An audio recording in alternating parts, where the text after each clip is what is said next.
नमस्कार दोस्तों, मैं doctor Ravishankar Kumar orthopaedic surgeon आया हूँ आपके पास ये बताने के लिए red flag science of the low back pen. मतलब रेड फ्लैग साइंस का मतलब ये है कि जो लो बैक पेन है वो सिंपल लो बैक पेन नहीं है अगर रेड फ्लैग साइंस है, और कुछ पोटेंशियली सीरियस कंडीशंस के बारे में बता रहे, मेडिकल या सर्जिकल कंडीशंस के बारे में बताता है, जिसको हम लोग को इन्वेस्टिगेट करना है लो बैक पेन को, और उसी हिसाब से एक्शन लेना है। रेड फ्लैग साइंस मतलब कुछ सीरियस कंडीशन है लो बैक पेन में, और उसके कारण तक पहुंचना है, और उसके कारण को अच्छे से इन्वेस्टिगेट करके उसको ट्रीटमेंट करना है। रेड फ्लैग साइंस, ठीक है।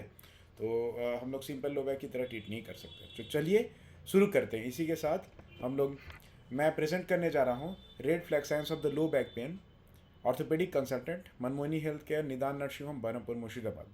बिना टाइम वेस्ट किए शुरू करते हैं, ठीक है। तो बहुत सारे लो बैक पेन के रेड फ्लैग साइंस हैं। तो जैसे कोई भी सिंपल अगर लो बैक पेन होगा तो उसमें कॉन्स्टिट्यूशनल सिम्टम्स नहीं हो। कॉन्स्टिट्यूशनल सिम्टम्स हैं वैसे सिम्टम्स जो पूरे बॉडी को एज ए होल कवर करता है, जैसे फीवर, वेट लॉस होना, chills, fever with chills and rigor, weight loss, ये सब होना अगर नहीं है लो बैक पेन में तो वो सिंपल लो बैक पेन है। और रेड फ्लैग साइन क्या है? Major history of major trauma, चोट लगने का मेजर हिस्ट्री, कुछ वैसा मेजर ट्रॉमा का हिस्ट्री नहीं हो, ठीक है। न्यूरोलॉजिकल डेफिसिट, जैसे पैरों में सूनापन होना, कमजोरी होना, न्यूरोलॉजिकल डेफिसिट ना हो, मोटर और सेंसरी और ऑटोनॉमी तीनों, ठीक है। और ब्लाडर और बॉयल इन्वॉल्वमेंट होना, ठीक है। तो पेशाब ठीक से ना होना, रुक जाना या खुद से हो जाना, कॉन्टिनेंस या इनकॉन्टिनेंस दोनों, बॉवेल भी कॉन्स्टिपेशन होना या फीसिस को कंट्रोल ना कर पाना, ठीक है। तो और गेट डिस्टर्बेंसेस ना हो, चलने फिरने में दिक्कत ना हो, लिंपिंग ना हो, लंगड़ाते ना हो, तो ये सब अगर ना हो तो सिंपल लो बैक पेन। अगर ये सब रहेंगे तो ये रेड फ्लैग साइंस है, ठीक है। अगर ये रेड फ्लैग साइंस अगर आपके पास हैं तो आपको उसके भीतर अच्छे से इन्वेस्टिगेशन करना है, इवेलुएट करना है कंडीशन को, ठीक है। Investigation, blood investigations, X ray, MRI और अदर इन्वेस्टिगेशंस करना है, और फर्दर ट्रीटमेंट करना है। तो ये एज ए रफली मैंने बताया, ये सब रेड फ्लैग साइंस है, ठीक है।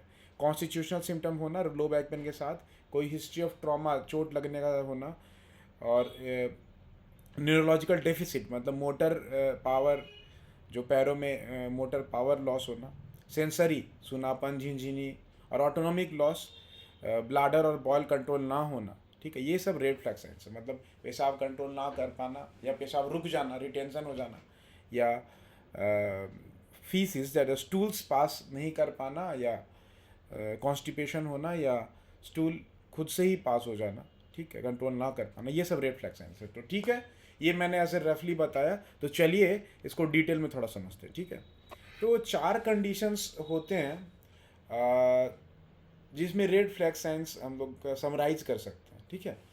तो चार साइंस आपको अगर निमोनिक के साथ अगर याद करना चाहते हैं, FICC, पहला फ्रैक्चर, जो ट्रॉमा का हिस्ट्री हो, एक्चुअली यंग में मेजर ट्रॉमा का हिस्ट्री, और जो एल्डरली, जो बूढ़े लोग होते हैं, उसमें माइनर ट्रॉमा से भी फ्रैक्चर हो जाता है, तो वो भी रेड फ्लैग साइंस है, जिसके कारण लो बैक पेन हो रहा है, तो रेड फ्लैग साइंस है। फ्रैक्चर पहला। दूसरा है इन्फेक्शन, ठीक है। तीसरा कैंसर ट्यूमर, ठीक है। और चौथा है जो बहुत ही इंपॉर्टेंट है, कॉर्डा इक्वानस सिंड्रोम, जिसमें 24 घंटा अगर वो डायग्नोसिस होता है, 24 घंटा के अंदर अगर हम लोग सर्जरी ना करें, या 48 मैक्सिमम 48 घंटा के अंदर सर्जरी ना करें, तो लाइफ लॉन्ग डिसेबिलिटी रह जाता है, लाइफ लॉन्ग डिस्टर्बेंसेस रह जाती है, ठीक है। तो चार रेड फ्लैग्स को मैं चार कंडीशन में कवर कर सकते हैं: fracture, infection, cancer tumour and cauda equina, FICC, ठीक है। तो डिटेल्ड हिस्ट्री हम लोग को लेना है, बहुत इंपॉर्टेंट है रेड फ्लैग साइंस को जानने के लिए, और फिर प्रॉपर इन्वेस्टिगेशन करना पड़ेगा, ठीक है। तो अगर लो बैक पेन सिंपल लो बैक पेन है, रेड फ्लैग साइंस नहीं है, तो उसमें रेस्ट देकर, कुछ दर्द की दवा जो NSAIDs, जो NSAID, जो non steroid anti inflammatory drugs देकर, बेड रेस्ट कुछ देकर, और मसल रिलैक्सेंट देकर आराम हो सकता है अगर रेड फ्लैग साइंस नहीं है लो बैक पेन में, ठीक है। और लो बैक पेन में रेड फ्लैग साइंस अगर नहीं है तो डायग्नोस्टिक इमेजिंग, जो एक्सरे, इन्वेस्टिगेशन, ये सब करना अनसक्सेस, कोई मतलब नहीं होता उसको करने का, कोई ज़रूरत नहीं होता है, अनटिल एंड अनलेस सिम्पटम्स बहुत प्रोलॉन्ग्ड हो और रेड फ्लैग साइंस मिलता है, तो इसलिए तब हम लोग को डिटेल इन्वेस्टिगेशन करना है, ठीक है। उन लोगों में जहाँ रेड फ्लैग साइंस ना हो, उसमें अगर हम एक्सरे करते हैं, एमआरआई, तो पेशेंट को हो सकता है अच्छा लगे, लेकिन कोई बेटर आउटकम अभी तक पाया नहीं गया वैसे केसेस में, ठीक है। तो पेशेंट तो हमारे पास आते हैं लो बैक पेन के लिए, तो रेड फ्लैग साइंस रहते भी हैं। बहुत सारे कारण हो सकते हैं, वो स्पाइन से भी हो सकते हैं कारण लो बैक पेन के, out of the spine, spine को छोड़ के भी बहुत सारे कारण होते हैं जिसके कारण आते हैं, ठीक है। तो जो रेड फ्लैग साइंस हैं एक्यूट लो बैक पेन में, लेकिन वो आउटसाइड द स्पाइन है, तो क्या क्या है? रीनल कोलिक, जो किडनी के चलते, किडनी में पत्थरों के चलते या किडनी के किसी भी कारण के चलते कोलिक को रीनल कोलिक बोलते हैं। Biliary colic, liver colic, liver या gall bladder, biliary bile duct के चलते जो कोलिक हो, ठीक है। बिलियरी मतलब बाइल डक्ट जो है लीवर से और गॉल ब्लाडर से के थ्रू जो निकलता है डक्ट, वो बिलियरी कोलिक के चलते वहाँ स्टोन होने से। एब्डोमिनल एन्यूरिज्म, एब्डोमेन में एरोटा जो है, एब्डोमिनल एरोटा में उसका एन्यूरिज्म होने से, उसके फैलने से, डायलेट होने से, एन्यूरिज्म बनने से दर्द हो सकता है। इन्फेक्शन या inflammation other than a spine, that is पेशाब के रास्ते में इन्फेक्शन होना, यूरिनरी ट्रैक्ट, पैनक्रियाज में पैनकेटाइटिस होना, पेल्विक इन्फ्लामेटरी डिजीज, ठीक है। पेल्विस में इन्फ्लामेशन जो फीमेल्स में जनरली होता है वो होना, पीआईडी, ठीक है। तो सिंपल सी बात है कि बहुत सारे केसेस में एक्यूट लो बैक पेन का काउज नहीं पता चलता है, तो रेड फ्लैग साइंस करने के लिए मैं बार बार बोलूँगा, प्रॉपर हिस्ट्री होना चाहिए, फिजिकल एग्जामिनेशन होना चाहिए, तब जाकर हम लोग को जो लो बैक पेन के सीरियस कंडीशन है, रेड फ्लैग्स, हम लोग को पता चलता है, और फिर इन्वेस्टिगेशन हम लोग को करना है, केयरफुल हिस्ट्री और एग्जामिनेशन, ठीक है। तो ये आप एक समरी देख सकते हैं। मैं लास्ट में ये बताऊंगा, जैसे cauda इक्वानस syndrome, fracture, cancer, infection, आप वीडियो को पॉज करके आप देख सकते हैं, इसमें बहुत सारे कंडीशन हैं, ठीक है। तो आगे बढ़ते हैं। तो ये जो चार्ट है, ठीक है, तो आप लोग देखिए यहाँ पे जो काउडा इक्वानस सिंड्रोम है, आप लोग को हम लोग और डिटेल से पढ़ेंगे। उसमें प्रोग्रेसिव न्यूरोलॉजिकल डेफिसिट में अगर रहे, बावेल और ब्लाडर डिसफंक्शन रहे, ठीक है, सैडल एनेस्थीसिया और रहे, सैडल एनेस्थीसिया है जो घोड़े पर हम लोग जो बैठते हैं जिस सीट पर, उसको सैडल बोलते हैं। तो हम लोग का जो एनेस्थीसिया होता है उस एरिया में, जो पेरिनियल रीजन में, तो जिस पर बैठते हैं, तो जब जिस सैडल से कांटेक्ट होता है, तो उस एरिया जो पेरिनियल रीजन है उसमें एनेस्थीसिया रहे, ठीक है, ब्लाडर बॉल डिसफंक्शन रहे, न्यूरोलॉजिकल डेफिसिट रहे लो बैक पेन के साथ, तो काउडल इक्वानस सिंड्रोम में बहुत ही इमरजेंसी है, 48 आवर्स के अंदर मैक्सिमम ऑपरेशन करना है, ठीक है। फ्रैक्चर अगर हो सकता है, तो उस ग्रुप में हम लोग का हिस्ट्री रहेगा वैसा ट्रॉमा का। ओल्ड के केस में माइनर ट्रॉमा भी रहता है, और यंग में मेजर ट्रॉमा रहता है हिस्ट्री, ठीक है। स्टेरॉइड यूज़ का हिस्ट्री रहे, ठीक है। और 50 ईयर से अधिक वुमेन के एज में जो ऑस्टियोपोरोसिस पोस्ट मेनोपॉजल ये समय में होता है, ठीक है। और डिफ्यूज ऑस्टियोपोरोसिस रहे, या और कॉम्प्रेशन फ्रैक्चर रहे मेल पेशेंट, ठीक है। ये सब फ्रैक्चर में रेड फ्लैग साइंस। कैंसर के केस में क्या है, मेन जब अगर 50 ईयर्स के अधिक रहे, ठीक है, हिस्ट्री ऑफ कैंसर रहे, diabetes, insidious onset of symptoms रहे, ठीक है, धीरे धीरे सिम्टम्स बढ़े, और पेन वर्सेंस इन नाइट, रात में अगर दर्द बढ़ता है ज़्यादा और रेस्ट पेन रहता है, तो कैंसर होने का खतरा ज़्यादा रहता है। और फीवर और वेट लॉस का हिस्ट्री रहे, तो कैंसर के ग्रुप में जाते हैं वो सब, रेड फ्लैग साइंस लो बैक पेन में, ठीक है। इन्फेक्शंस के केस में बहुत सारे हैं, जैसे स्टेरॉइड यूज़ रहे, वुमेन के केस में ज़्यादा होता है 50 ईयर्स के अधिक में, डायबिटीज़ में लाइटस का सिम्टम रहे, इंसीडियस से ऑनसेट है, धीरे धीरे सिम्टम्स बढ़े, ठीक है। उसमें भी रात में अगर होता है, तो कैंसर और इन्फेक्शन दोनों का खतरा रहता है, रात में पेन ज़्यादा बढ़ता है, या अगर हम लोग सुपाइंस होते हैं, रेस्ट पेन रहे, ठीक है। फीवर, वेट लॉस है, तो उसमें कैंसर इन्फेक्शन दोनों का खतरा रहता है, ठीक है। हिस्ट्री ऑफ यूटीआई रहे, अगर कोई और अगर इन्फेक्शन का रहे, तो उस केस में रहता है, ठीक है। आईवी ड्रग एब्यूज़, जो इंट्रावेनस ड्रग्स लेते हैं, मेडिसिन में बहुत सारे जो इंट्रावेनस ड्रग्स लेते हैं वो सब, ठीक है, एब्यूज़ बहुत ज़्यादा इरेगुलर तरीके से जो लेते हैं, ठीक है।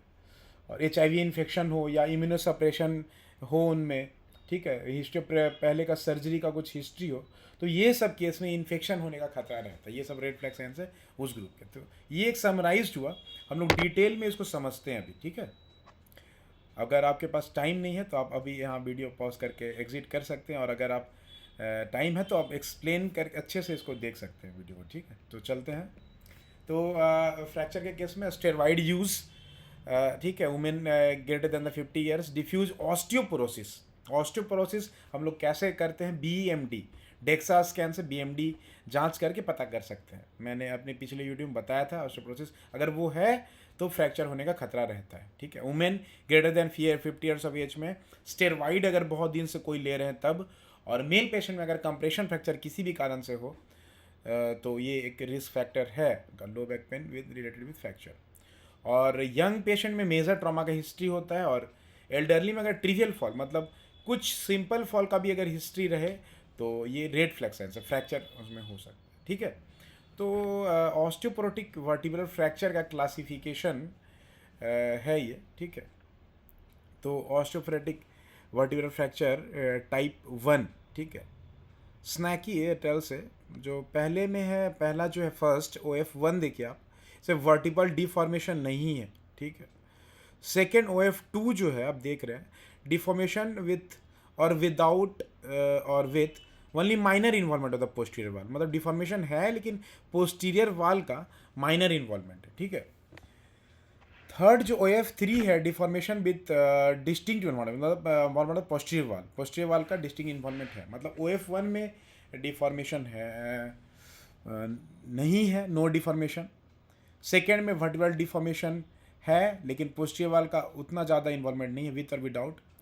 थर्ड में पोस्टीरियर वाल का डिफॉर्मेशन इन्वॉल्वमेंट है डिफॉर्मेशन के साथ। फोर्थ में loss of the vertebral frame structure, पूरा ही लॉस हो गया है। वर्टिब्रल वॉल ऑफ कोलैप्स को भी बोलते हैं, उस पर पिंसर टाइप भी जो फ्रैक्चर होते हैं वो OF4 में होते हैं, ऑस्टियोपोरोटिक वर्टिब्रल फ्रैक्चर 4 में, ठीक है। और इंजुरीज विद डिस्ट्रैक्शन और रोटेशन वो OF5 में आते हैं, ठीक है। तो ये है स्नैकी एटेल की तरफ से ऑस्टियोपोरोटिक वर्टिब्रल फ्रैक्चर का क्लासिफिकेशन। और डिटेल में हम लोग बहुत अच्छे से जानेंगे दूसरे वीडियो में, या एल्गोरिदम आप देखते हैं मैनेजमेंट का ऑस्टियो वर्टिब्रल फ्रैक्चर, अगर स्टेबल है या अनस्टेबल है वो देखना है, ठीक है। तो स्टेबल क्या है, तो हम लोग ब्रेस देते हैं, बेल्ट देते हैं, एनसेट्स मेडिसिन देते हैं, ठीक है। और एंटी ऑस्टियोपोरोटिक मेडिकेशंस देते हैं ऑस्टियोपोरोसिस के लिए, बहुत सारे टेरिपेटाइड इंजेक्शंस और भी बहुत सारे हैं, वो ग्रुप ऑफ ड्रग्स जो देते हैं, ठीक है। और अगर नॉन यूनियन हो रहा है फ्रैक्चर्स में, हील कर गए तब से ब्रेस ये सबसे, और नॉन यूनियन और पेलफुल फ्रैक्चर्स है तो फिर हम लोग को वर्टिब्रोप्लास्टी और काइफोप्लास्टी का सहारा लेना पड़ेगा, वो करना पड़ेगा प्रोसीजर, ठीक है। जिसमें हम लोग बोन सीमेंट जो फ्रैक्चर हैं, कंप्रेशन फ्रैक्चर, उसमें इंजेक्ट करते हैं, कोर नीडल बायोप्सी जो यूज़ करते हैं जिस नीडल से, उसी अप्रॉक्स उसी नीडल से पेडिकल में जाकर हम लोग वर्टिब्रोप्लास्टी करते हैं, काइफोप्लास्टी भी करते हैं प्रोसीजर, ठीक है।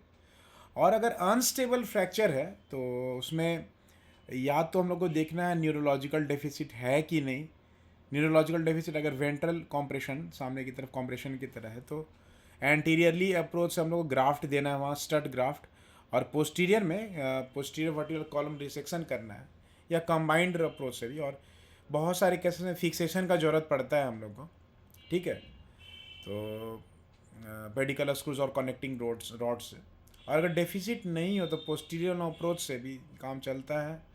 और सीमेंट ऑगमेंटेशन बहुत बार ज़रूरत पड़ता है स्क्रूज देने में, ठीक है। तो ये ऑस्टियोपोरोटिक वर्टिब्रल जो फ्रैक्चर है, ठीक है, तो अब देखिए आप दिखाया हुआ है, ठीक है। तो ओल्डर पेशेंट्स में जनरली ज़्यादा होते हैं जिनमें ऑस्टियोपोरोसिस रहता है, स्टेरॉइड्स लेते हैं, और बहुत मिनिमल ट्रॉमा से ही ऑस्टियोपोरोटिक फ्रैक्चर हो जाता है, ठीक है। तो एक्चुअली US में एनुअली 7 लाख, बहुत ही बड़ा नंबर है ये ऑस्टियोपोरोटिक स्पाइन फ्रैक्चर जो है, ठीक है। साथ में रिस्ट के में भी fracture 2 lakhs per year, osteoporotic hip fractures 3 lakhs per year, बहुत ही ज़्यादा नंबर है। तो अगर हम ये ऑस्टियोपोरोटिक स्पाइन फ्रैक्चर अगर पता चल जाता है तो हम लोग को ये ट्रीट करना उस ऑस्टियोपोरोसिस को, नहीं तो हमारे साथ वो हिप फ्रैक्चर भी उनका हो सकता है, रिस्ट फ्रैक्चर भी हो सकता है, ठीक है। तो जब भी हम लोग को इस तरह का पेशेंट मिले तो स्पाइन तो ट्रीटमेंट करेंगे ही, साथ में उनका ऑस्टियोपोरोसिस ट्रीटमेंट करना है, ताकि हिप फ्रैक्चर या ना हो, या अदर दूसरे जगह स्पाइन में फ्रैक्चर ना हो, ठीक है। तो ट्रीटमेंट करने से डिक्रीज होता है स्पाइन के फ्रैक्चर से, ठीक है। तो 60% कम हो जाएगा फर्स्ट ईयर, फिर सेकेंड ईयर 40% तक कम हो तक चला जाएगा, ठीक है। तो आगे बढ़ते हैं हम लोग इसमें। तो अगर वही मैंने जो पहले बताया, ऑस्टियोपोरोटिक स्पाइन फ्रैक्चर अगर मिलता है तो डेक्सा स्कैन करेंगे, ऑस्टियोपोरोसिस हम लोग एस्टेब्लिश करेंगे, ठीक है, बीएमडी देखकर, और विटामिन डी लेवल भी देखना है उसका, और मेडिकल ट्रीटमेंट करना है ऑस्टियोपोरोसिस के लिए, ठीक है। और अगर सर्जिकल इंटरवेंशन करना हो तो मैंने बताया वो भी कर सकते हैं, वो भी करना पड़ सकता है, ठीक है। तो आगे बढ़ते, मैंने फ्लो चार्ट दिखाया आपको। तीसरे दूसरे ग्रुप के में बताते हैं जो कैंसर और इन्फेक्शन, दूसरा और तीसरा, ठीक है। तो मैंने आगे भी बताया कि कॉन्स्टिट्यूशनल सिम्टम्स अगर रहें, फीवर मतलब वैसे सिम्टम्स जो एज ए होल बॉडी को इन्वॉल्व करता है, सिस्टेमिक सिम्टम्स, जैसे फीवर हो, ठीक है, चिल्स, थरथराहट हो, और वेट लॉस हो पेशेंट का, तो कैंसर और इन्फेक्शन का खतरा रह सकता है, ठीक है। तो ठीक है, तो ये एक फ्लो चार्ट है कि जो natural history of vertebral infection बता रहा है, ठीक है। तो जो बैक्टीरिया है वो कैपिलरी लूप में फंस जाते हैं, वहाँ इन्फ्लामेशन होता है, ठीक है, टिश्यू नेक्रोसिस होता है, जिसके कारण एंटीरियर एक्सटेंशन स्पाइन के एंटीरियरली जाते हैं, तो वहाँ पारा वर्टिब्रा के आसपास में आगे एंटीरियरली आगे में एब्सेस बना सकते हैं, साइनस बना सकते हैं, या तो वो ठीक हो जाते हैं, डेथ हो जाता है, और अगर नहीं तो फिर हील करते हैं तो बोन और फाइब्रस टिश्यू बनाते हैं, ठीक है। लॉन्गिट्यूडनल एक्सटेंशन होता है टिश्यू नेक्रोसिस होकर, तो या तो वो ख़त्म हो जाते हैं, और नहीं तो फिर डिस्काइटिस, डिस्क में इन्फेक्शन करते हैं, एडजेसेंट वर्टिब्रा ऊपर नीचे वर्टिब्रा को इन्फेक्शन करते हैं, और मीडियास्टिनाइटिस, जो मीडियास्टिनल ये जो एरिया है मीडियास्टिनल में इन्फ्लामेशन इन्फेक्शन होता है, ठीक है, उसमें भी हील करके बोन या फाइब्रस टिश्यू बनाता है, ठीक है। और पोस्टीरियरली अगर एक्सटेंशन होता है तो मेनिंजाइटिस, मेनिंजेस हमारे सर में, ब्रेन के पास वहाँ मेनिंजेस रहते हैं, वहाँ इन्फेक्शन हो सकता है। माइलाइटिस, स्पाइनल कॉर्ड में इन्फ्लामेशन हो सकता है, और इपिड्यूरल रीजन में एब्सेस हो सकता है, वो भी हील करके या तो वो ख़त्म हो जाते हैं, और नहीं तो हील करके बोन और फाइब्रस टिश्यू बनाते हैं। ये एक फ्लो डायग्राम है व natural history of vertebral infection, ठीक है। तो इन्फेक्शन हम लोग स्पाइन का कब सस्पेक्ट कर सकते हैं? अगर पेशेंट का कॉन्स्टिट्यूशनल सिम्टम्स हो, फीवर हो, चिल्स हो, बुखार आए, थरथरी कपकपी हो, ठीक है, निमोनिया हो, निमोनिया का हिस्ट्री हो, सेलुलाइटिस, सबक्यूटेनियस टिश्यू का इन्फेक्शन, इन्फ्लेमेशन हो, ठीक है, यूरिनरी ट्रैक्ट इन्फेक्शन हो, किडनी इन्फेक्शन हो, रात में अगर दर्द हो रहा है, कमर दर्द बढ़ रहा है और रेस्ट के समय बढ़ रहा है दर्द, ठीक है, डायबिटीज़ हो, HIV हो पेशेंट को, इन्फेक्शन इन्फेक्शन हो, इम्यूनो कॉम्प्रोमाइज पेशेंट है, वो सब में ये red flag science infection of spine के लिए, ठीक है। ये आप स्पाइनल इपिड्यूरल एब्सेस का एक देखिए, उसमें न्यूरोलॉजिकल डेफिसिट जो पैरों में मोटर और सेंसरी और ऑटोनॉमिक सिस्टम्स में डिटेरियोरेट कर सकता है, डिटेरियोरेशन हो सकता है न्यूरोलॉजी का। और अगर पेशेंट डायबिटिक हो, MRSA मेथिसिन रेसिस्टेंट स्टाफ ऑरियस का अगर इन्फेक्शन हो तो, ठीक है, तो सर्जरी का ज़रूरत पड़ सकता है इस केस में, ठीक है। तो इन्फेक्शन जो है वर्टिब्रल डिस्क अस्सेस में भी जाता है। इस केस में हम लोग ब्लड इन्वेस्टिगेशन कराएंगे, ESR CRP बढ़ा हुआ मिलेगा हम लोग को, ठीक है। और ये ओनली 50% केस में फीवर रहता है, और जिसमें 50% केसेस फीवर में, और लेस देन 50% पेशेंट्स में हम लोग के पास WBC एलिवेटेड आएगा, ठीक है।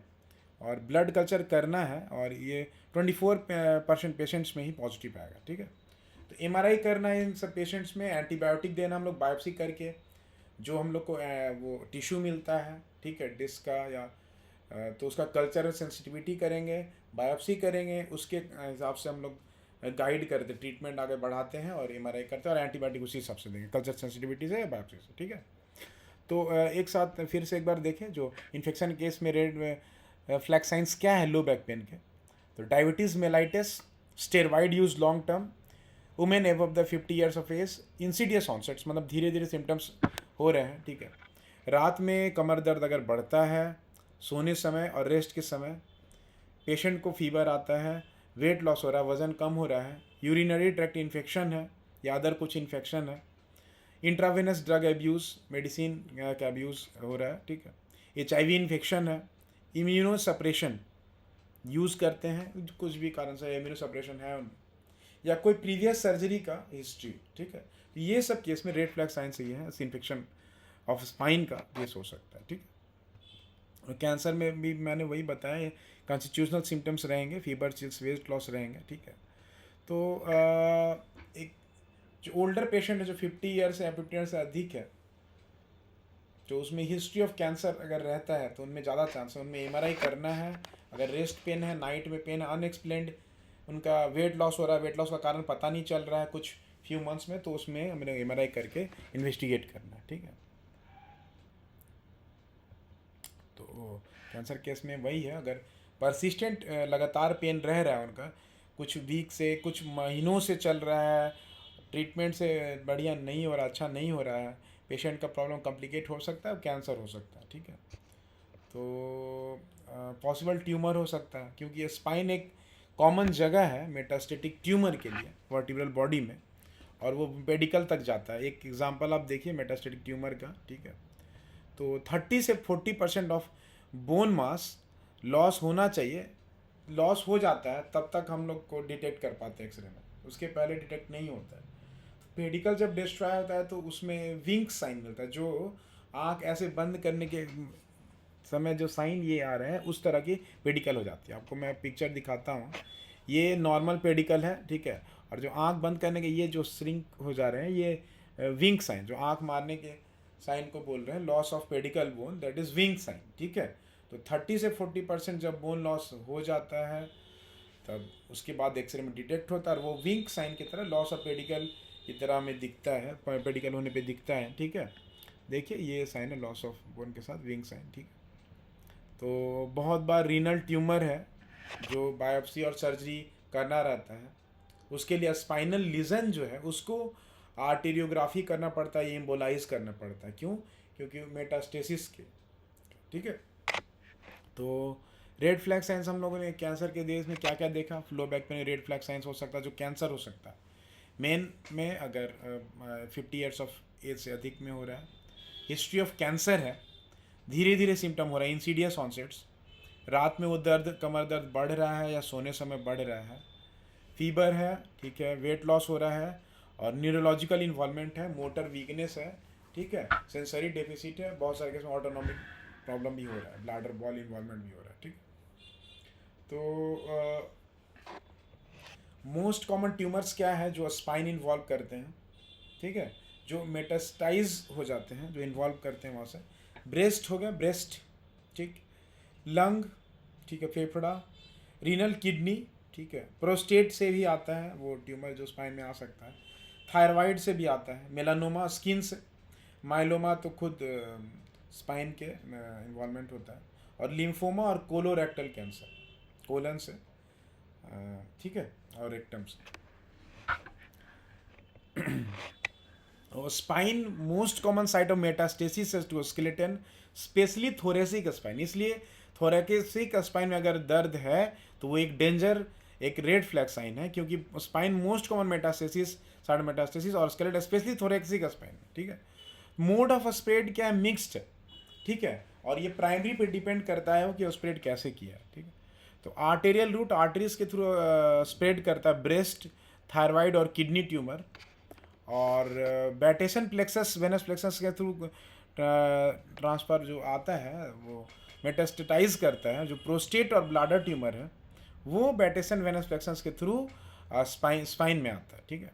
और डायरेक्टली जो आता है पेल्विक और रेट्रोपेरिटोनियल ट्यूमर जो है वो डायरेक्टली आता है ट्यूमर वहाँ से स्पाइन में, ठीक है। तो अब आते हैं हम लोग मैनेजमेंट एल्गोरिदम, ठीक है, मेटास्टेटिस डिजीज़ में, ठीक है।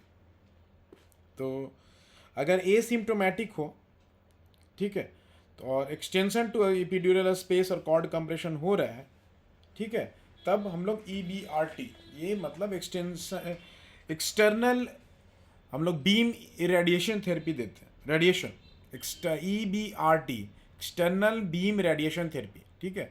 अगर जो पेशेंट है जो metastatic disease of to spine के लिए अगर एसिम्टोमेटिक है, ठीक है, लेकिन एक्सटेंशन टू एपिड्यूरल स्पेस वो जा रहा है, कॉर्ड कंप्रेशन कर रहा है, तो हम लोग EBRT देंगे, एक्सटर्नल बीम रेडिएशन थेरेपी, ठीक है।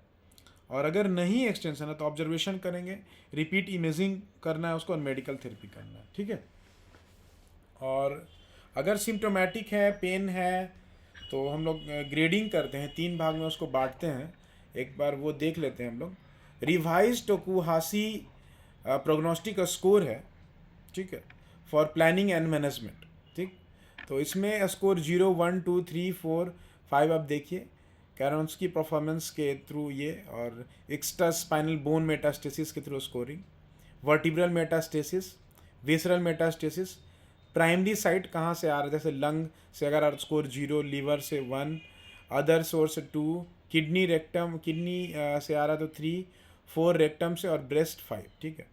और palsy Frankel AB 0, Frankel CD 1 score और D स्कोर 2, ठीक है।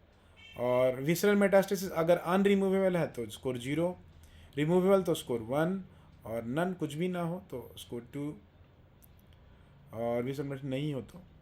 और वर्टिब्रल मेटास्टेसिस लेस देन और ग्रेटर देन और इक्वल टू 3 तो स्कोर 0, 2 रहे तो स्कोर 1, और वर्टिब्रल मेटास्टेसिस अगर 1 रहे तो स्कोर 2, ठीक है। एक्स्ट्रा स्पाइनल बोन मेटास्टेसिस अगर ग्रेटर देन और इक्वल टू 3 रहे तो स्कोर 0, 1 to 2 रहे तो स्कोर 1, और 0 रहे तो स्कोर 2, ठीक है। तो ये है। और इस स्कोरिंग में अगर स्कोर 12 से 15 आता है तो हम लोग को एक्सीजनल सर्जरी, वो ट्यूमर को एक्साइज कर लेना जिसका प्रोग्नोसिस अच्छा होता है, ठीक है। स्कोर 12 से 15 एक्सीजनल सर्जरी, एक्सीजन करना और प्रोग्नोसिस अच्छा है।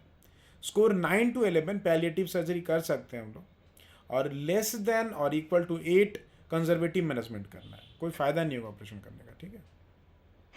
तो सिम्टोमेटिक में अगर देखिए सर्जिकली एमेनेबल जो मैंने बताया स्कोर में 12 to 15 इधर वो अच्छे, लेस ग्रेटर देन अगर 9 रहेंगे तो देखना है हम लोग फ्रैक्चर है या स्पाइनल इंस्टेबिलिटी है। फ्रैक्चर और स्पाइनल इंस्टेबिलिटी अगर है तो EBRT करना है, एक्सटर्नल बीम रेडिएशन थेरेपी, और पोस्टीरियर स्पाइनल डीकम्प्रेशन और स्टेबलाइजेशन करना है, या तो minimal invasive MISS minimal invasive spine surgery करना है, या ओपन सर्जरी करना है, और मेडिकल थेरेपी तो देना ही देना है।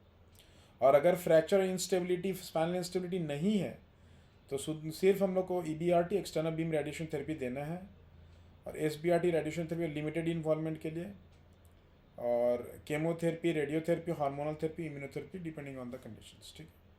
और नॉन ऑपरेबल है, टोकुहाशी लेस देन 9 है, ठीक है, तो हम लोग को radiotherapy, chemotherapy, hormonal therapy, immunotherapy देना है। सेंसिटिव अगर है, रेडियो, हार्मोनल, केमो और इम्यूनोथेरेपी सेंसिटिव अगर हैं तो ट्रीट करना है वो सब देकर, और वर्टिब्रोप्लास्टी कर सकते हैं, नहीं भी कर सकते। और अगर नहीं है तो फिर पेन थेरेपी या वर्टिब्रोप्लास्टी, ठीक है। प्लस माइनस को वहाँ चार्ट में अच्छे से देखिए, ठीक है। तो और सर्जिकल और नॉन न्यूरोलॉजिकल अगर सिम्टम्स हैं पेशेंट को तो रेडिएशन थेरेपी से भी चलेगा, ठीक है, रेडियो न्यूक्लियर एनाल्जेसिक्स और केमोथेरेपी, ठीक है। और अगर पेशेंट सर्जिकली एमेनेबल है और उसमें कॉर्ड कंप्रेशन हो रहा है, टोकुहाशी ले ग्रेटर देन 9 और इक्वल टू 9 है, कॉर्ड कंप्रेशन न्यूरोलॉजिकल सिम्टम है, तो उसमें कॉर्टिकोस्टेरॉइड्स देना है, डिकम्प्रेशन करना है हम लोग, स्टेबलाइजेशन करना है, और इमरजेंसी EBRT देना है, और केमोथेरेपी, हार्मोनोथेरेपी, इम्यूनोथेरेपी देना है। और अगर सर्जिकली एमेनेबल है, टोकुहाशी ग्रेटर देन और इक्वल टू 9 है, कॉर्ड कंप्रेशन है, न्यूरोलॉजिकल सिम्टम्स, कॉर्ड और कंप्रेशन न्यूरोलॉजिकल सिम्टम्स नहीं है, तो रेडियोथेरेपी, हार्मोनल थेरेपी, केमोथेरेपी देके काम हो सकता है। और लिमिटेड मेटास्टेसिस प्राइमरी ट्रीटेबल है। एंटीरियर इन्वॉल्वमेंट रहेगा तो उसमें डीबल्किंग सर्जरी करना है, और किसी कुछ केस में एंट्री पोस्टीरियर दोनों इन्वॉल्वमेंट पोस्टीरियर करके इन ब्लॉक रिसेक्शन कर सकते हैं, ठीक है, अगर कॉर्ड कंप्रेशन और हार्मोन न्यूरोलॉजिकल सिम्टम्स ना हो तो, ठीक है। तो ये कॉम्प्लिकेटेड थोड़ा है, हम लोग दूसरे वीडियो में देखेंगे इसको, ठीक है। तो ये कैंसर था। अब हम लोग बहुत ही इम्पॉर्टेंट जगह पर पहुंच गए, काउडा इक्वाना सिंड्रोम। ये अगर डायग्नोसिस कंफर्म होता है, ये one of the most red flags sign है जो हम लोग को डायग्नोज करना ही करना है। डायग्नोसिस हम लोग मिस नहीं कर सकते हैं। ये होने पर 24 घंटा के अंदर सर्जरी कीजिए, ज़्यादा से ज़्यादा 48 घंटा, नहीं तो फिर इम्प्रूवमेंट होने का चांस बहुत कम हो जाता है। ठीक है, तो चलते हैं काउडा इक्वाना सिंड्रोम क्या है, क्या क्या करना है, इसमें हम लोग आगे बढ़ते हैं। ठीक है, सबसे पहले एनाटॉमी जानते हैं। ठीक है, तो काउडा इक्वाना है क्या? ये L1 से लेकर S5 तक जो पेरिफेरल नर्व्स है उसका कलेक्शन है with in the lumbar canal. ठीक है, इसके कंप्रेशन से लोअर मोटर न्यूरॉन लीजन होता है। ठीक है, रूट्स यहाँ पर only covered with endoneurium and so sensitive to the compression. Roots जो है यहाँ पर इंडोन्यूरियम से कवर होते हैं, इसलिए यहाँ कंप्रेशन होने का खतरा ज़्यादा रहता है। ठीक है, आप डायग्राम में देखिए, दिखा रहे हैं वो अच्छे से। L1 से सब जो नंबर के नाम में ये काउडा इक्वाना है। ठीक है, और स्पाइनल कॉर्ड L1 तक ख़त्म हो जाता है जो कोनस मेडुलैरिस बोलते हैं, और उसके बाद जो भी पेरिफेरल नर्व्स है वो काउडा इक्वाना। ठीक है, तो ये है काउडा इक्वाना पिक्चर, आप देखिए। काउडा इक्वाना का कंप्रेशन का मेजर एक कारण है लार्ज सेंट्रल डिस्क हर्निएशन। ठीक है, तो काउडा इक्वाना सिंड्रोम है क्या? तो ये होता क्यों है? सीवियर कंप्रेशन होता है, दबता है वो नर्व L1 से S5 वहाँ पर इंडल थीकल सैक में of the lumbar spine. Most common कारण क्या है? एक्यूट लंबर डिस्क हर्निएशन, खास करके लार्ज सेंट्रल डिस्क हर्निएशन के चलते, प्रोलैप्स के चलते वो सिंड्रोम ही होता है। ठीक है, ट्रीटमेंट क्या? 24 घंटा के अंदर हम लोग को जल्दी से सर्जिकल डिकम्प्रेशन करना है, absolutely with in the 48 hours के अंदर तो करना ही करना है। ठीक है, क्या क्या कारण हो सकता है? पैथोएनाटॉमी क्या है? तो मैसिव स्पेस ऑक्युपाइंग लीजन, बड़ा सा स्पेस ऑक्युपाइंग लीजन होना चाहिए लंबोसैक्रल कैनाल में, जैसे disc herniation, large central disc prolapse बहुत ही मोस्ट कॉमन कारण है इसका। ठीक है, स्पाइनल इपिड्यूरल हीमाटोमा भी हो सकते हैं। ठीक है, जो कुछ सर्जरी के बाद डीवीटी प्रोफाइलैक्सिस अगर ज़्यादा एग्रेसिव दिया जाए तो ब्लीडिंग होने के चलते वहाँ पर स्पाइनल एपिड्यूरल हीमाटोमा हो सकता है। ठीक है, और भी neuraxial anaesthesia, that is epidural anaesthesia के बाद भी ये स्पाइनल एपिड्यूरल हीमाटोमा हो सकता है।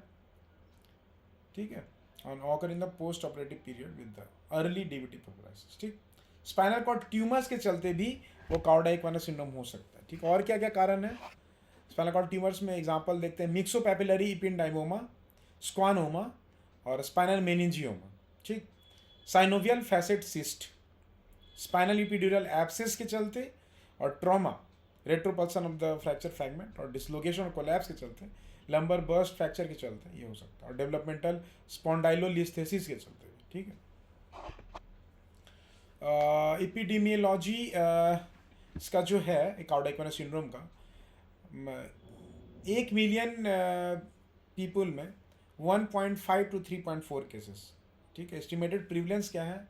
65,000 पीपल में एक हो सकता है। ठीक, यूएस में new cases per year 1000 cases देखा गया है per year in US, United states of America. और जितने भी लंबर डिस्क हर्निएशन होते हैं उसमें 3% केसेस में ये काउडा इक्वाना सिंड्रोम होता है। ठीक है, मोर कॉमन होते मेल्स में, क्योंकि वही मेल्स ही ज़्यादा भारी सामान उठाते, जो मेन कारण है इसका होने का, लार्ज सेंट्रल डिस्क प्रोलैप्स, जिसके कारण ये काउडा इक्वाना सिंड्रोम होता है। 4th डिकेड में 30s में ये लाइफ का मोस्ट कॉमन एज ग्रुप है, और location most common is the L4 L5 level. ठीक है, तो सिम्टम्स क्या क्या आएंगे? ठीक है, तो सिम्टम्स काउडा इक्वाना सिंड्रोम में क्या क्या आते हैं? ठीक है, बैक पेन मोस्ट कॉमन है। ठीक है, वो इनिशियल प्रेजेंटिंग सिम्टम जो होता है बैक पेन तो रहेगा ही, लेकिन सेकेंड मोस्ट कॉमन सिम्टम है बाइलैटरल लेग पेन और यूनिलैटरल लेग पेन। ठीक है, बैक पेन मोस्ट कॉमन है। ठीक है, बाइलैटरल लेग पेन और unilateral leg pain second most common symptom. Saddle anaesthesia, ठीक है, मैं दिखाऊंगा, और लेस कॉमन है लेकिन मोर स्पेसिफिक है काउडा इक्वाना सिंड्रोम का, इफ़ प्रेजेंट अगर ये रहता है तो सर्जिकल इमरजेंसी प्रोटोकॉल हम लोग को चालू कर देना, इनिशिएट करना है। ब्लाडर डिसफंक्शन, बॉयल डिसफंक्शन, ठीक है, ये रहेगा। यूरिनरी रिटेंशन हो सकता हो जिसके कारण इवेंचुअली ओवरफ्लो इनकंटिनेंस होगा, पेशाब रुक जाएगा और फिर ओवरफ्लो ज़्यादा वो यूरिन कलेक्ट होने के चलते ओवरफ्लो इनकंटिनेंस, मतलब खुद अपने आप से पेशाब हो जाएगा, ठीक।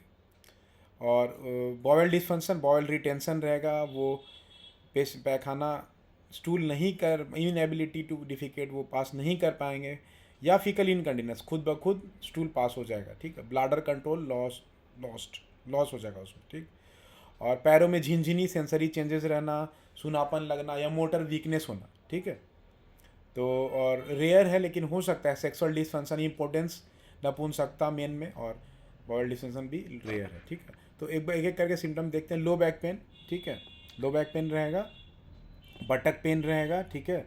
उसके बाद सैडल एनेस्थीसिया, देखिए इस एरिया में सैडल एनेस्थीसिया जो बटक्स, पेरिनियम, जो एरिया बिटवीन द एनस और जेनाइटल्स होते हैं और इनर सरफेस ऑफ थाई में, वहाँ एनेस्थीसिया रहेगा, ठीक है, सुनापन रहेगा, सैडल एनेस्थीसिया। ये अगर मिलता है तो हम लोग को समझिए इमरजेंसी प्रोटोकॉल करना है चालू जल्दी से, ठीक है। दोनों पैरों में झिनझिनी रहेगी, लेग पेन रहेगा, ठीक है। ब्लाडर डिसफंक्शन बहुत ही बड़ा सिम्टम है जो कार्डियक सिंड्रोम में होता है, ठीक है। तो बहुत कम इम्प्रूवमेंट होता है, अगर हम लोग सर्जरी करते तभी कुछ चांस रहता है, नहीं तो इम्प्रूवमेंट नहीं होता है, ठीक है। पैथोफिजियोलॉजी ऑफ ब्लाडर डिसफंक्शन क्यों होता है ऐसा हम लोग समझते हैं। ये देखिए आप, मिक्ट्यूरेशन रिफ्लेक्स है, ठीक है। सेंसरी मोटर सप्लाई, अब देखिए डेट्रूसल, यूरिनरी ब्लाडर है, डेट्रूसल मसल है वाल में, फिर नीचे जाकर इंटरनल स्फिंक्टर है और नीचे जाकर एक्सटर्नल स्फिंक्टर, ठीक है। तो पैथोफिजियोलॉजी में समझते हैं, यहाँ सिम्पैथेटिक सप्लाई और पारासिम्पैथेटिक सप्लाई होता है, ठीक है। सिम्पैथेटिक नर्वस सिस्टम क्या है, T1 to L2 है, ठीक। और पारासिम्पैथेटिक नर्वस सिस्टम जो है वो 3, 7, 9, 10, ठीक है। क्रैनियल नर्व्स, क्रैनियोसैक्रल आउटफ्लो बोलते हैं, और sacral spinal cord, it is S2 to S4, ठीक है। तो L2 के बाद जितना भी जो सिंपैथेटिक चेन है और नर्व्स है सिंपैथेटिक नर्वस सिस्टम का, वो स्पाइनल कैनाल के बाहर होता है, ठीक है। L2 के बाद स्पाइनल चेन जितना भी है नर्व्स, वो स्पाइनल कैनाल के बाहर होता है, ठीक है। इसीलिए जो भी लंबोसैक्रल पैथोलॉजी होगा तो पारासिम्पैथेटिक सिस्टम ही मेनली इन्वॉल्व होता है L2 के नीचे, क्योंकि वो अंदर रहते हैं स्पाइनल कैनाल के L2 के नीचे, और सिंपैथेटिक सिम्टम जो रहते हैं सिस्टम, तो वो L2 के बिलो बाहर रहते हैं। इसलिए L2 के नीचे जो भी लंबोसैक्रल पैथोलॉजी होता है तो पारासिम्पैथेटिक सिस्टम जो रहता है नर्वस सिस्टम, वो इन्वॉल्व रहता है, ठीक है। तो पारासिम्पैथेटिक जो है, पारासिम्पैथेटिक सिस्टम जो है नर्वस सिस्टम, वो इम्प्टीज करता है ब्लाडर को, माने पेशाब होने में मदद करता है, वो यूरिन पास करने में मदद करता है, इम्प्टी करता है ब्लाडर को। और सिंपैथेटिक जो सिस्टम है नर्वस सिस्टम, वो यूरिन को स्टोर करता है। तो कैसे, पारासिम्पैथेटिक जो नर्वस सिस्टम है, pelvic splanchnic nerves and the inferior hypogastric nerves जो हैं, ठीक है, वो प्रमोट कर रहे हैं यूरिनेशन। कैसे, डेट्रूसर जो यूरिनरी मसल है उसको कॉन्ट्रैक्ट करते हैं, ठीक, और जो इंटरनल स्फिंक्टर उनको रिलैक्स करते हैं, ठीक। ऊपर से जो यूरिनरी ब्लाडर है उसको कॉन्ट्रैक्ट किए, और इंटरनल स्फिंक्टर जो नीचे में है, ठीक है, ट्राइगोनल ब्लाडर के नीचे जो है उसको रिलैक्स करते हैं, जिसके कारण यूरिन जो ब्लाडर में नीचे जाएगा, यूरिनेट होगा, मतलब ब्लाडर इम्प्टी होने में पारासिम्पैथेटिक मदद करते हैं, ठीक है। और सिंपैथेटिक सिस्टम जो है नर्वस सिस्टम, जो हाइपोगैस्ट्रिक प्लेक्सस, वो प्रमोट करती है यूरिनरी को रिटेन करने में, यूरिनरी रिटेंशन में। कैसे, तो डेट्रूसर मसल जो ब्लाडर के वाल में है उसको रिलैक्स करते हैं, ठीक। और इंटरनल स्फिंक्टर जो ट्राइगोन के नीचे हैं ब्लाडर के, तो कॉन्ट्रैक्ट करते हैं। इसीलिए सिंपैथेटिक नर्वस सिस्टम स्टोर करते हैं यूरिन को, और पारासिम्पैथेटिक इम्प्टी करते हैं ब्लाडर को, ठीक है। तो लोअर मोटर न्यूरॉन लीजन में, जो काउडा इक्वाना में लीजन जो होता है, वो इंटरप्ट करता है नर्व्स, जिसके कारण सिंपैथेटिक को ज़्यादा इंजरी होते हैं, वो इफेक्ट करते हैं, जिसके कारण patient unable to sense the bladder feeling पता नहीं चलता है उनको, और unable to initiate the appropriate muscle contraction और रिलैक्सेशन, ठीक है। तो क्या क्या ब्लाडर डिस्फंक्शन होते हैं इसके कारण, इनकम्प्लीट और कंप्लीट, ये ब्लाडर फंक्शन का क्लासिफिकेशन, जो डिसफंक्शन होता है उसका क्लासिफिकेशन है, ठीक है। इनकम्प्लीट में क्या था, लॉस ऑफ अर्जेंसी और decrease urinary sensation, decrease urine का जो सेंसेशन होता है वो कम हो जाता है, अर्जेंसी कम हो जाता है, ठीक है। लेकिन उस समय इनकंटिनेंस, खुद से पेशाब हो जाना या यूरिनरी रिटेन होना, ये नहीं होता है, ठीक है। और कंप्लीट जो ब्लाडर डिसफंक्शन होते हैं उसमें रिटेंशन होंगे, ठीक है, या तो यूरिनरी रिटेंशन जो ज़्यादा होता है कार्डियक वेनम में पारासिम्पैथेटिक इन्वॉल्व होने के चलते, और इनकंटिन्यूस भी होते हैं इवेंचुअली ओवरफ्लो, ज़्यादा वो फिलअप हो जाते हैं यूरिन उसके बाद, ठीक है।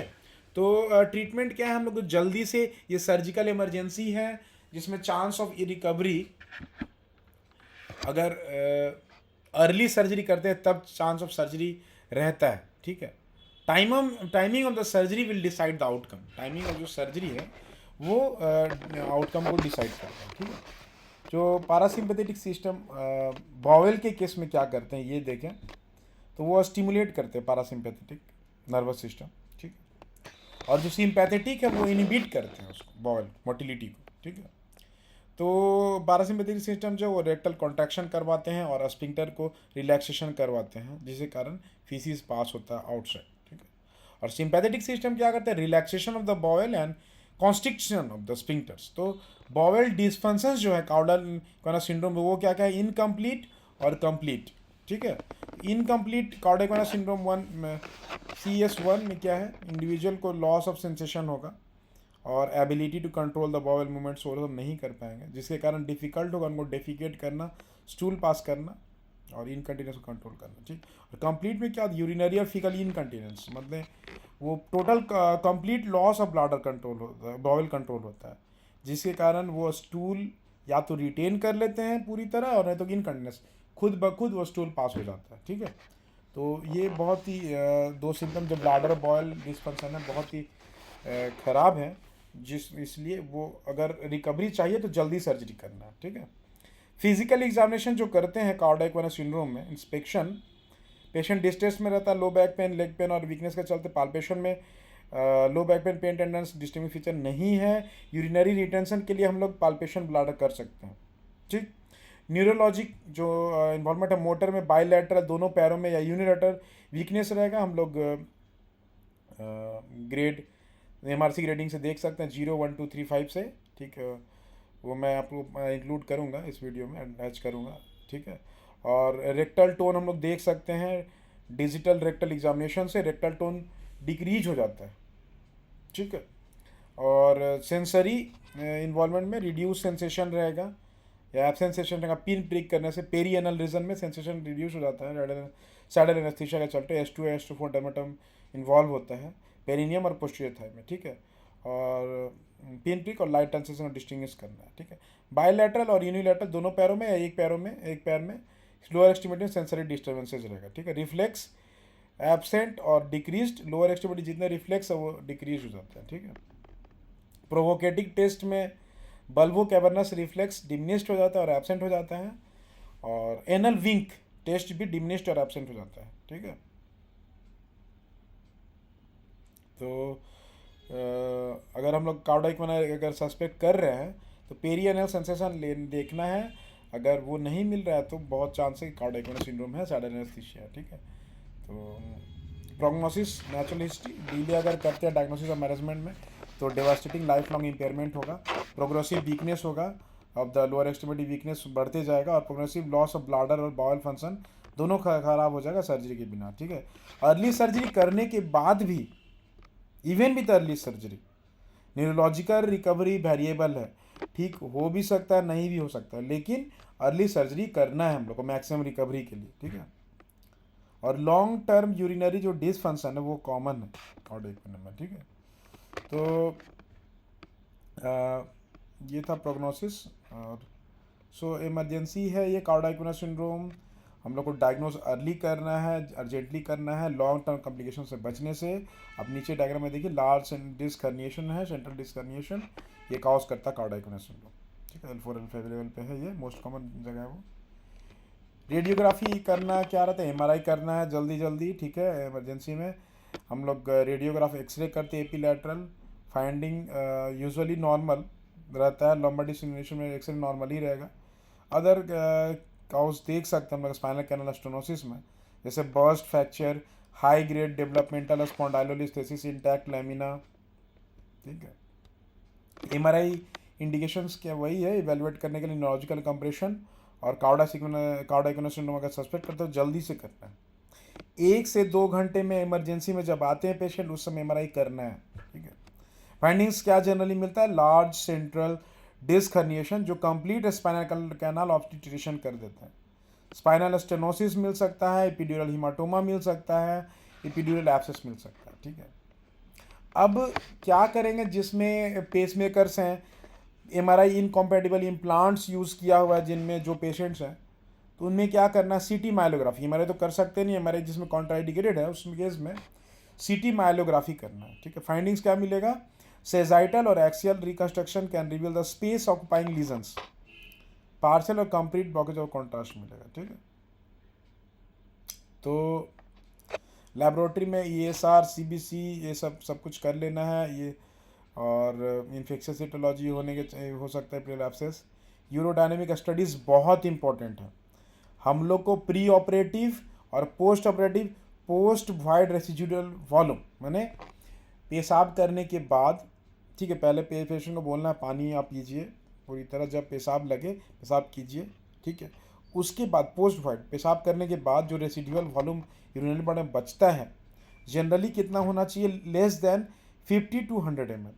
ठीक है, और अगर पोस्ट रेसिड्यूअल वॉल्यूम 200 से कम मिलता है तो 97% नेगेटिव प्रेडिक्टिव वैल्यू है, कार्डियक वेनस सिंड्रोम होने का चांस नहीं रहता 97%। अगर 200 से अधिक पोस्ट वॉइड रेसिडुअल वॉल्यूम है तो कार्डियक वेनस सिंड्रोम होने का चांस बहुत ज़्यादा बढ़ जाता है। ठीक है, और प्री ऑपरेटिव ऑपरेशन से पहले और पोस्ट ऑपरेटिव भी हम लोग को देखना है पोस्ट वॉइड रेसिडुअल वॉल्यूम कितना रहता है, ताकि हम लोग एसेस कर सके ब्लाडर फंक्शन के बारे में। ठीक है, ऑपरेटिव मैंने बताया क्या, इमरजेंसी सर्जिकल डिकम्प्रेशन करना है। ठीक है, क्लिनिकल सिम्टम होना चाहिए और एमआरआई से हम लोग पता चल जाता है कारण। 24 आवर्स के अंदर प्रिफरेबल और 48 आवर्स के अंदर तो करना ही है। टेक्निक्स क्या है, माइक्रो डिसेक्टोमी, यूनिलैटरल डिसेक्टोमी, लैमिनोटोमी, मीडियल फैसेक्टोमी और लैमिनोटोमी, बायोलैटरल लैमिनोटोमी और मीडियल फैसेक्टोमी। लैमिनोटोमी में फ्यूजन भी कर सकते हैं, रेयरली इंडिकेटेड रहता है। तो आउटकम्स मैंने बताया कि ब्लाडर और बॉयल फंक्शन में अगर और सेंसरी और मोटर में डेफिसिट्स में अगर अच्छा इंप्रूव्ड आउटकम रहता है, अगर डिकम्प्रेशन हमने 48 आवर्स के अंदर किया रहता है on the onset of the symptoms, और रेसिजुअल ब्लाडर डेफिसिट रह सकता है कितना भी सक्सेसफुल हम लोग डिकम्प्रेशन कर ले उसके बाद भी। मोटर रिकवरी जो है 1 ईयर पोस्ट ऑफ तक कंटिन्यू रह सकता है। Bladder function 16 months post of तक कंटिन्यू कर सकता है इंप्रूव करने के लिए। ठीक है, और कोई डिफरेंस नहीं है, नो कंपेरिजन स्टडीज़ नहीं, जो माइक्रोडिसेक्टोमी एलोन और वाइड डिकम्प्रेशन कम्बाइंड विद माइक्रोडिसेक्टोमी नहीं है।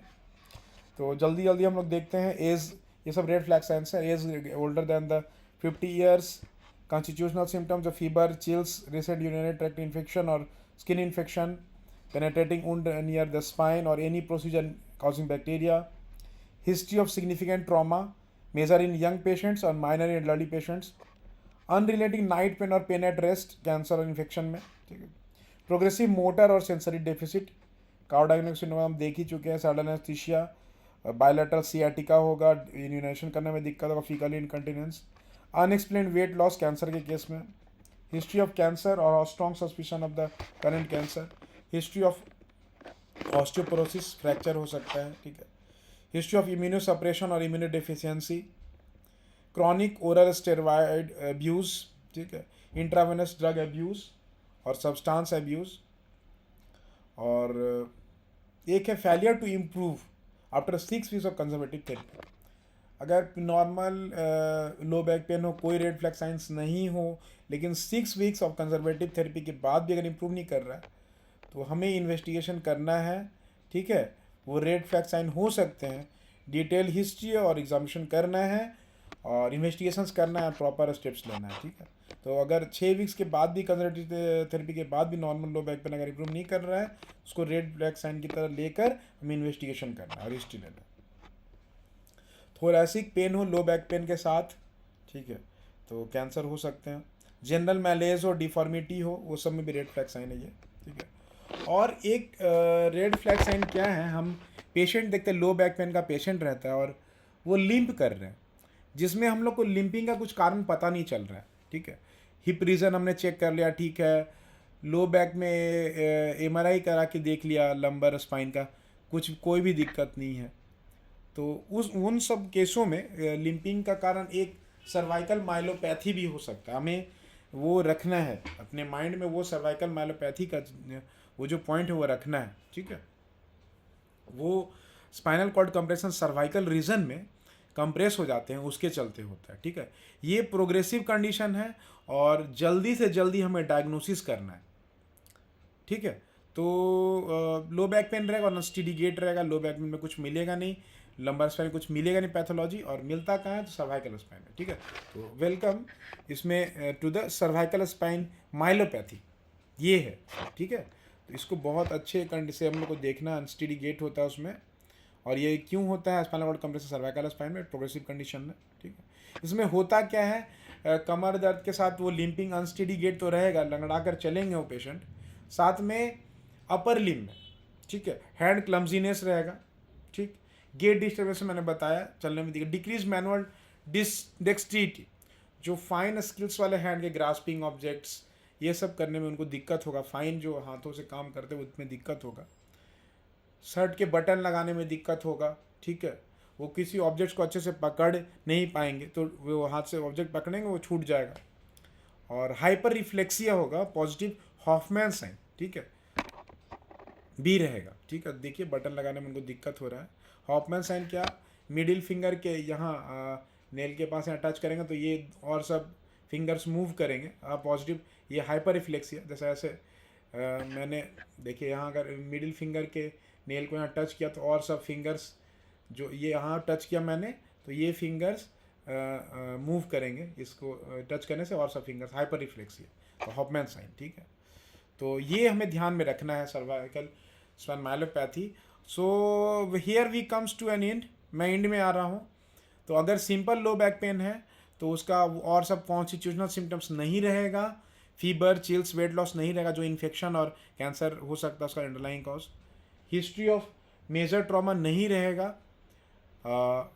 Neurological deficit, motor power loss, sensory deficit, ठीक है, पैरों में कमजोरी होना, सुनापन होना, झिंझनी होना, ऑटोनोमिक सिम्टम्स, नर्वस सिस्टम जो कवर इन्वॉल्व होना, जो ब्लाडर एंड बॉल सिम्टम जो होता है, रिटेंशन होना, पेशाब पैखाना ना कर पाना या खुद से बेड पे हो जाना, ठीक है, ब्लाडर बॉल कंटेंट ना रहना और गेट डिस्टर्बेंस नहीं रहना, ये सब मेजर रेड फ्लैग साइंस हैं।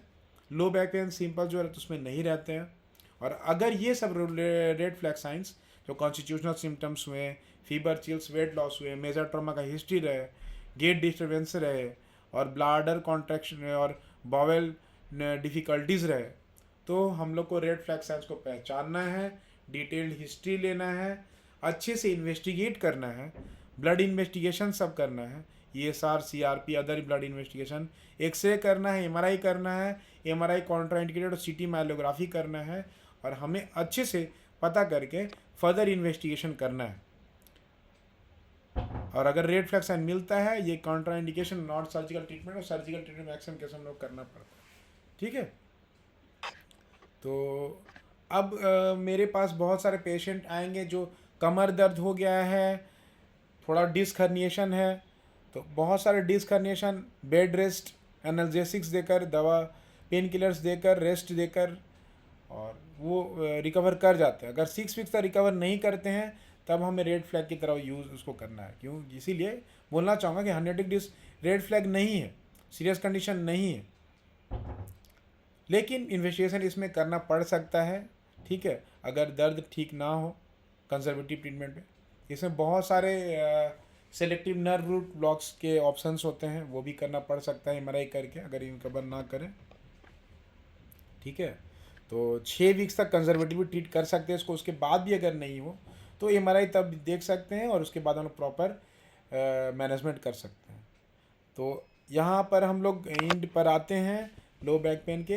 ये रेड फ्लैग साइंस आपको मन में रखना है, ठीक है। और fracture, infection, cancer, cauda equina syndrome, ठीक है। ये इसके से related red flag science of low back pen आपको दिमाग में रखना है और कभी भी मिस नहीं करना है डायग्नोसिस, नहीं तो ख़राब रिजल्ट हो सकते हैं। Thank you very much. आपने इस लंबे कुछ वीडियो कुछ ज़्यादा लंबा हुआ, मैं इसका शॉर्ट वर्जन भी रिलीज़ करूँगा ताकि आपको इतना टाइम वेस्ट आपका ना हो। अगर आप यहाँ तक आ रहे हैं तो thank you for patient hearing. Thank you. I am doctor Ravishankar Kumar, orthopaedic surgeon practicing in the Berhampur, Murshidabad. जय हिंद, जय भारत।